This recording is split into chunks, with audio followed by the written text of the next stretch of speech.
I think we knew this was going to happen, Phil. Did you think it would happen right now?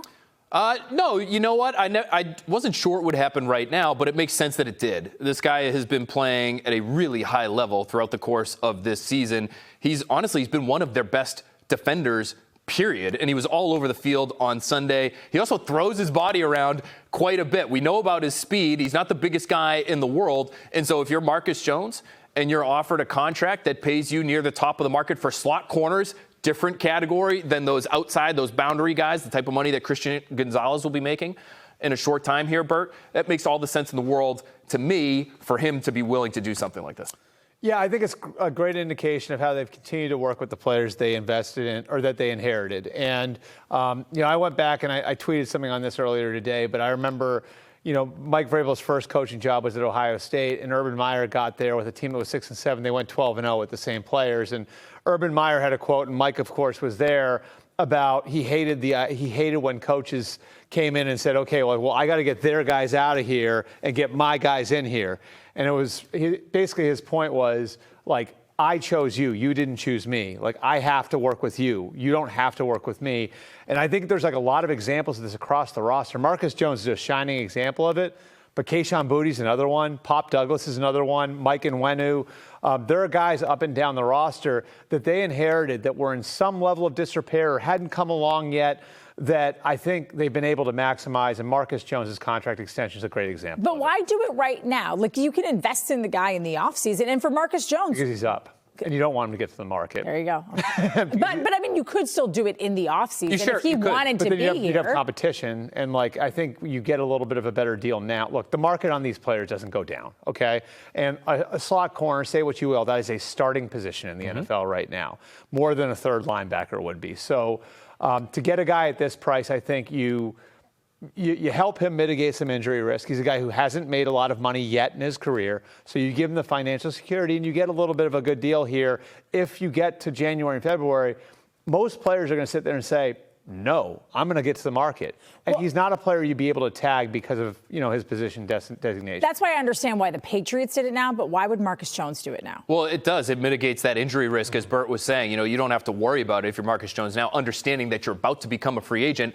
Okay, second half of the season, do I have to make a business decision here at some point? Again, this is a guy who plays downhill. He is incredibly physical for somebody who's 5'8" and sub 200 pounds. And so you just don't want that going through your mind, worrying about that injury that might take away that big payday that awaits you at the end of the season. So if you can get it done now, get it done now. He missed a big chunk of the season last year with an injury. Are you worried about injuries with him and locking him up to a 3-year deal? Yeah, I think the style of play that he has could lend itself to injury at some point. Now, again, he's a guy who takes care of himself incredibly well. Haven't been around him now since 2022. He really is the one redeeming draft pick they had that year, that third-round pick in 2022 was a great selection by them, but he's somebody who is undersized and who plays a style that Mike Vrabel wants, which is violence.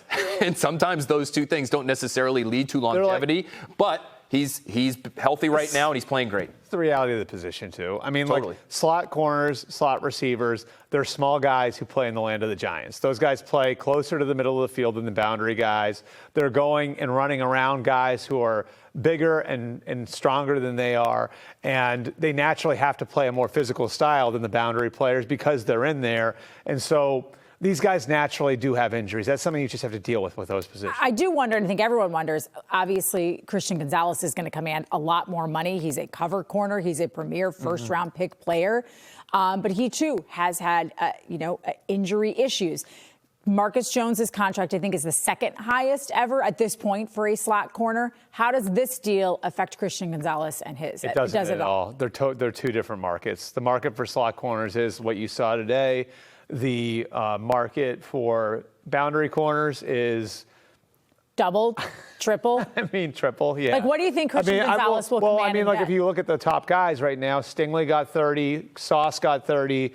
If Christian Gonzalez plays well down the stretch this year, he's going to command that sort of deal. It's just the reality of the market. And look, like, I would advocate for them doing it now, because the only thing that's going to happen if you wait, like, let's say, okay, like, we want another year of data on him, You do that, the only thing that's going to happen is the market's going to go up. We've seen it time and again. Yeah, and they have to wait until after this season, right? Yep. So 3 full years for Christian Gonzalez. They could extend him after the year, and I think they should. Are there other guys on the roster who are looking at the faith they've put in Marcus Jones, seemingly the faith they're going to put in Christian Gonzalez, their own guys who are thinking in their mind, well, when it's my turn, I should get paid, and they will get paid? Yeah, I think it's a fair point, especially when you talk about somebody like Kayshon Boutte. Kayshon Boutte will be in that position where, his 3 years are up after this season as well. So maybe soon after they get Christian Gonzalez done, they're talking with Kayshon Boutte and trying to make sure that they get something done with him as well. The question would be for me, if you're Boutte, if you feel like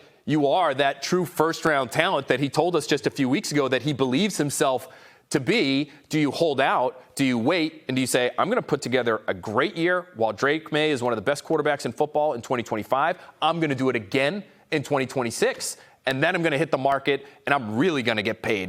That's the equation for these guys is how much are you willing to bet on yourself? He's in that interesting, kind of gray area, too, where maybe he's not quite a number one. So he might actually have natural protection from being franchised because the franchise number by the time he becomes a free agent at receiver could wind up being $30 million. Are you paying Kayshon Boutte that lump sum? If you do, that's good for him because that's leverage for him. That becomes the floor for a long-term deal on a per-year basis. Or you go to the market, now you got all these teams competing for it. It feels like anyone who's on the outside looking in, who's in a similar position to these guys, and the Patriots may look at it and go, you know what? Go ahead and hit the market because you're not the type of guy we're going to invest in. Well, there are a couple guys that are going to be free agents this coming off season, and I just wonder how they'll handle it because they do have a ton of cap space, but how much do they want to save for Christian Gonzalez? How much do they want to save for Drake May? When in a couple of years, he is going to be up for a deal. You look at somebody like Austin Hooper, who to me has had a real role on this team and has been pretty important to their success offensively. He's going to be a free agent after the year. Kayvon Chaisson is one of their starters on the edge. They really only have 2 guys that have been contributing there in any sort of consistent fashion. It's been Chaisson and Harold Landry. Chaisson's going to be a free agent after this year, too. Do you invest in those guys? Do you continue to pour money into these players, or do you have to say bye to some of them? And it feels, Breer, like now they are a desirable location. So maybe you can let some of these guys walk because you may even get better talent that wants to come. You might. I think they're sort of where Washington was last year. And we've talked about this. I think that was their blueprint, and I think it's worked out great because just like Washington had a quarterback that played at a historic level to put it over the top last year, that's where the Patriots are right now. I think part of the reality of all of this is they are becoming more desirable, the same way Washington became more desirable last year. I'd just be careful, about looking at some of these positions. Robert Spillane's played great. Is that a long-term answer? Carlton Davis is okay opposite Gonzalez. You're eventually going to have to replace him. When you do a lot to sort of spackle the roster to bring yourself up to level ground, you're not actually finding long-term solutions. So they did a great job on the pro market last year. Repeating that's going to be a little bit more challenging.